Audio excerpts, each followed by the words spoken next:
सुष्मिता भूख से परेशान हो गई थी। सुबह से मनीषा ने उसको खाने के लिए कुछ भी नहीं दिया, क्योंकि सुबह नाश्ते में उसने आलू के पराठे बनाए थे और अब वह भी खत्म हो गए थे। इसलिए सुष्मिता दोपहर के खाने की राह देख रही थी। पर मनीषा ने सुबह पेट भर के नाश्ता किया था, इसलिए वो दोपहर का खाना नहीं बनाने वाली थी। अत्यंत भूख से परेशान हो रही सुष्मिता मनीषा के पास गई और बोली, बहू मुझे बहुत जोरों से भूख लगी है, खाने के लिए कुछ भी दे दे। सुष्मिता का कहना सुनकर मनीषा मुंह टेढ़ा करके बोली, दिन भर सिर्फ आपको भूख ही लगती है, दूसरा तो कुछ भी काम नहीं रहता। आपको उस टेबल पर चने रखे हैं, वही खाकर पानी पी के सो जाओ। आज दोपहर को मैं मेरी फ्रेंड के साथ बाहर जाने वाली हूँ, इसलिए खाना तो रात को ही बनाऊंगी। यह सुन के सुष्मिता का मन उदास हो गया।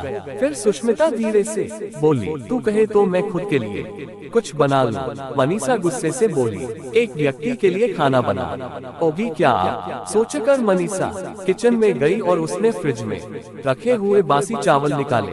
अचार के साथ वह चावलें थाली में परोसकर सुष्मिता के आगे रखकर बोली कि खा लो।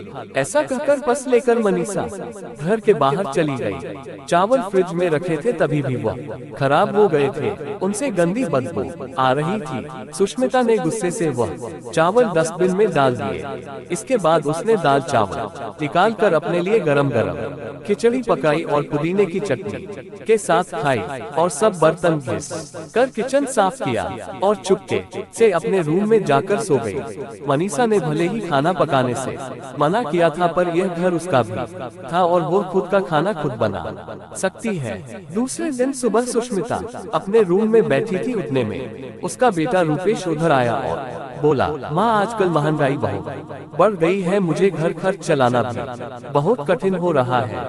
ऊपर से पापा की 13वीं पर भी बहुत खर्च हुआ। माँ मैं सोच रहा था कि एक रूम किराए पर दिया जाए, घर का किराया आने पर घर खर्च में थोड़ी मदद होगी। Wilted flower. सुष्मिता बोली, बेटा तुझे जो ठीक लगेगा तू वही कर। उसके बाद रूपेश गला साफ करते हुए बोला, माँ तेरा रूम खाली कर दे और नीचे के छोटे रूम में शिफ्ट हो जा।